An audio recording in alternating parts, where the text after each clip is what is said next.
Good afternoon. It is Wednesday, and today, moving my camera. It is Wednesday, April 8th, and I am reading the second half of Project Mulberry, Chapter 12. There's got to be some way we can make it a cycle. Oh, I already read that page. I said I didn't think it was enough to make one bit of difference to the tree. It doesn't matter, Patrick insisted. It still counts. Remember, they took a bag of worm poop over and put it on the mulberry tree. He told Mr. Maxwell about it at the next Wiggle meeting. Mr. Maxwell was so pleased that he gave us high fives. One morning, when the worms were 2 weeks old, I went out to the porch to do my normal check on them. I looked through the aquarium's screen lid. My heart almost stopped. Some of the worms were just lying there. They weren't wiggling or eating. They were dead. My heart went from stop to top speed in about a second. It was pounding so hard I could hardly think. Call Patrick first, pick up the dead worms, figure out what happened.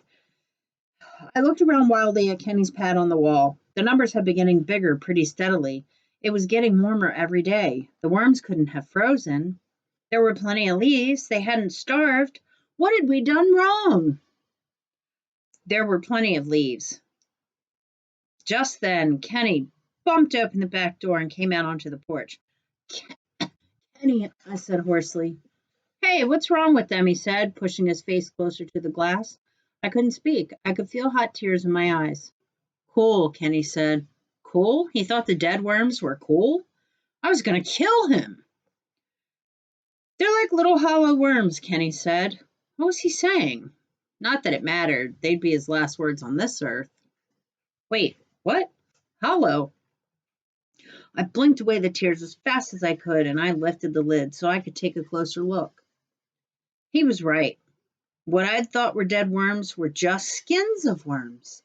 Our worms were molting. Your job today, kids, is to look up the word molting, and then I want you to send me a Wixie of a worm that is molting. I almost had a heart attack. I told Patrick a few minutes later he'd come over as soon as I called. Patrick clucked his tongue at me. Jules, you should have known they were going to molt. It's in the book. I haven't read it all yet. I hadn't even gotten to that part. They're going to shed twice more, Patrick said. This is their first instar. What kind of star? Instar, Patrick said. It means the stage between moltings.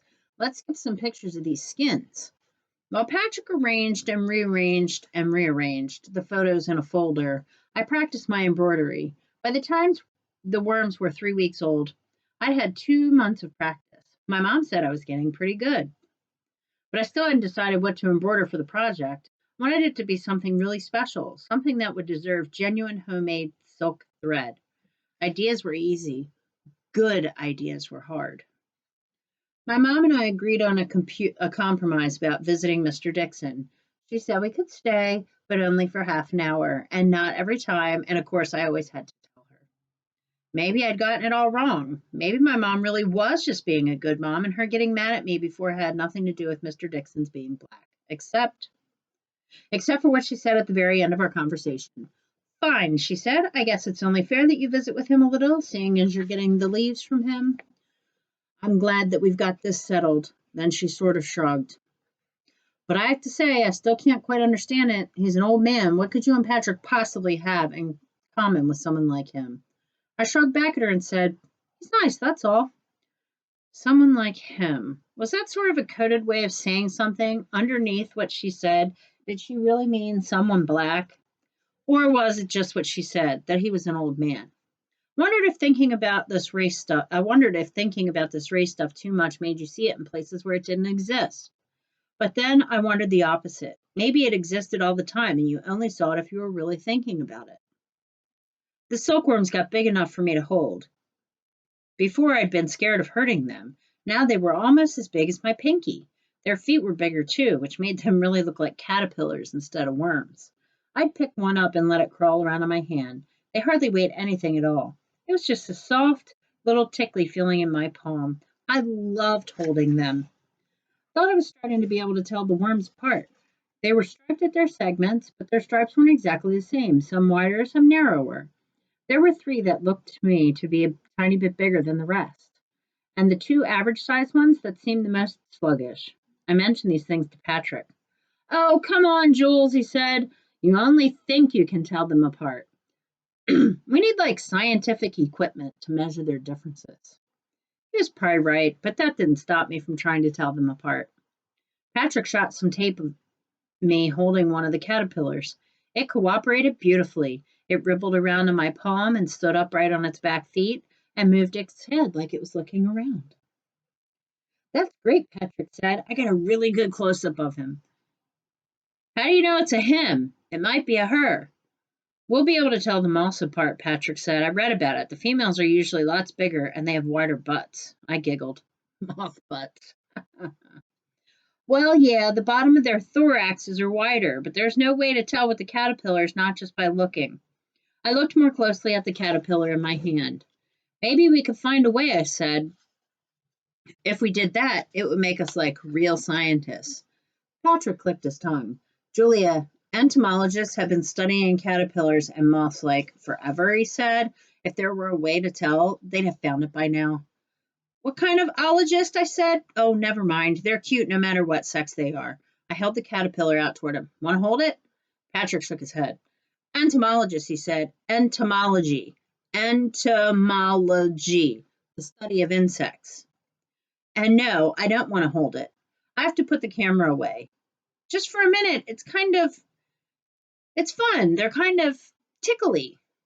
I don't like being tickled. Come on, you never hold them. Jules, I said no. Patrick's voice was so fierce it startled me. I pulled my hand back and curled my fingers a little, sort of protecting the poor caterpillar from the loudness. Whoa, I said. What's with you? It's no big deal. I just thought you ought to hold one. So you can learn everything about them. You can look at them a lot closer if you hold one. Patrick turned away. I don't want to, he muttered. He's being so weird. Why not? I persisted. Because. Great answer. Because what? Patrick pulled open the door with a hard jerk. I don't want to talk about it, he yelled, and stomped into the house. Sheesh, I put the caterpillar back into the aquarium, replaced the lid, and followed Patrick inside. He was putting the camcorder into the closet. Patrick? He closed the closet door and turned to face me. I'm sorry I yelled, he muttered. I didn't mean to make you mad. He looked down on the floor. It's not your fault, he said. I never told you this, but he shuffled his feet and seemed to be studying his toe. It's very hard. I've got a thing about worms. What do you mean? What kind of thing? He sighed and looked up, but not right at me. You know what a phobia is, right? Well, I have a worm phobia. I hate them. They give me the creeps, big time. I looked at him in disbelief. You have a worm phobia? I said. I can't believe it. Why the heck did you want to do this project? He shifted his feet again. Well, it seemed like a cool idea making our own thread.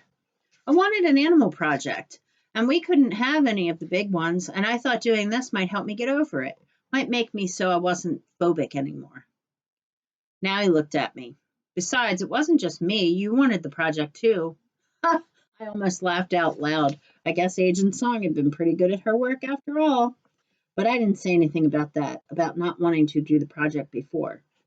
I was still too amazed by what Patrick had just told me.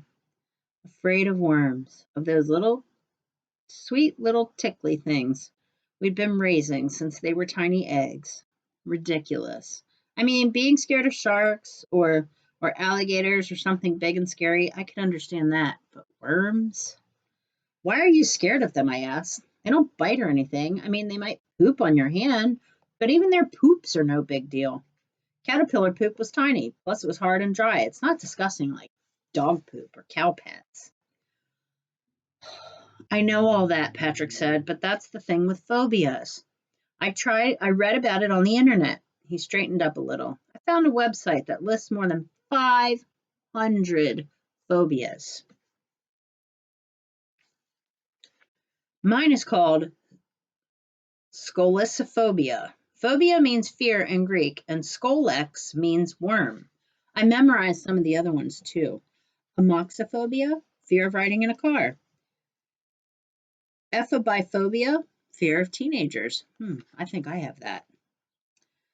And my favorite, arachobutyrophobia.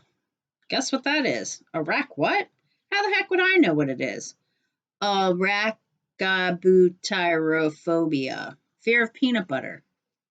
Sticking to the roof of your mouth. No way. You made that up. It's not. It's a real phobia. We both laughed, and I was glad that Patrick was sounding more like himself. So has the project helped? Are you less phobic now? He shrugged. A little. I mean, I still don't like them, but at least I can look at them now. Before, I used to get grossed out just by the sight of them, and it helps a lot when I look at them through the camcorder or the camera lens. I don't know why, but it makes it easier. Wow, I said. We were both quiet for a moment. I was thinking how hard it must have been for Patrick to tell me about his phobias. Boys weren't supposed to be scared of curly things. I'm glad you told me, I said. I won't bother you about holding them anymore. He nodded. Thanks, he said. He sort of shivered and rolled his shoulders. How about some work on South American agriculture now? Me. Oh, I just figured something out, Ms. Parks. And what would that be?